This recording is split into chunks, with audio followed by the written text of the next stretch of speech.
बदले की राजनीति में अंधी हुई है ये सरकार। अभी चुनाव से पहले देखिए ना ये लोग क्या क्या करते हैं। अभी तो ये शुरुआत है, कोई आज पहली बार थोड़े कर रहे हैं। जब चुनाव आता है ये इसी तरह के षड्यंत्र रचते हैं, रचने दीजिए। ये तो करते रहते हैं, उससे कोई फर्क नहीं पड़ता है। तब भी गांधी से लोग अंग्रेज डरते थे, आज भी केंद्र की सरकार गांधी से डर रही है। एक बार फिर कांग्रेस नेता प्रियंका गांधी वाड्रा की मुश्किलें बढ़ती हुई नजर आ रही हैं। जानकारी के मुताबिक हरियाणा में 5 एकड़ जमीन की कथित खरीद फरोख्त को लेकर पहली बार कांग्रेस नेता प्रियंका गांधी वाड्रा का नाम ईडी के आरोप पत्र में शामिल किया गया है। हैरानी की बात तो यह है कि प्रियंका के पति और बिजनेसमैन रॉबर्ट वाड्रा का भी नाम इस चार्जशीट में शामिल है।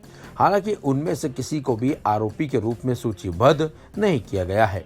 ईडी की चार्जशीट एक एनआरआई बिजनेसमैन सीसी थम्पी और भारतीय मूल के ब्रिटिश नागरिक सुमित चड्डा के खिलाफ दायर की गई थी। ईडी का मानना है कि उन्होंने भगोड़े हथियार डीलर संजय भंडारी की मदद की, जिस पर कानूनों के साथ ही आधिकारिक गोपनीयता अधिनियम का उल्लंघन करने का आरोप है।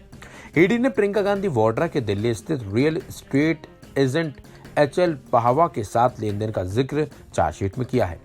उन्होंने 2006 में फरीदाबाद में अपनी खेती की जमीन बेची थी और 4 साल बाद फिर से वही ट्रैक्ट खरीदा। ईडी के सूत्रों ने एनडीटीवी को बताया है कि अप्रैल 2006 में फरीदाबाद के अमीरपुर गांव में प्रियंका गांधी वाड्रा के नाम पर एक घर कथित तौर पर खरीदा गया था। उसी समय से जमीन पहावा को वापस बेच दी गई थी।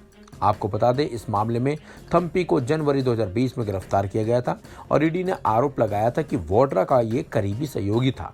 थम्पी फिलहाल जमानत पर बाहर है। संजय भंडारी के पास विभिन्न अघोषित विदेशी आय और संपत्तियां भी हैं, जिनमें नंबर 12 ब्रॉयनस्टोन स्क्वायर लंदन और 6 ग्रॉस वेनर हिल कोर्ट लंदन में निम्नलिखित संपत्तियां शामिल है।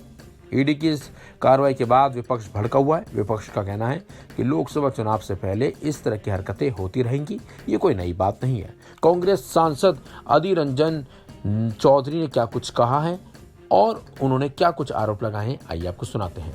ये राजनीतिक बदला से कर रहे हैं, राजनीतिक प्रतिहिंसा और क्या, political vendetta, nothing else.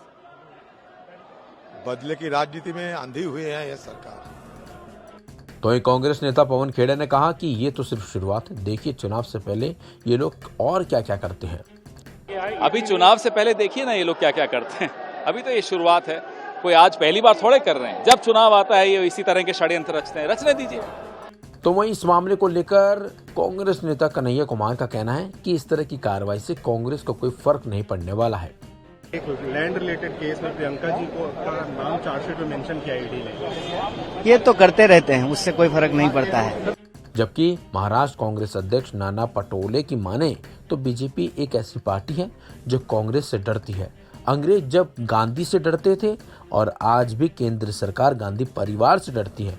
BJP डरी हुई पार्टी है, खुद को शक्तिशाली समझने वाली पार्टी, केंद्र में हम शक्तिशाली है ऐसा बताने वाले गांधी परिवार को इतनी डरते हैं। तब भी अंग्रेज गांधी को डरते थे, आज की सरकार भी गांधी को डरती है और इसलिए ऐसे सब मामलों में गांधी परिवार को डालकर लोगों को मूल इश्यू से डाइवर्ट करने की साजिश केंद्र की सरकार कर रही है, नरेंद्र मोदी की सरकार कर रही है।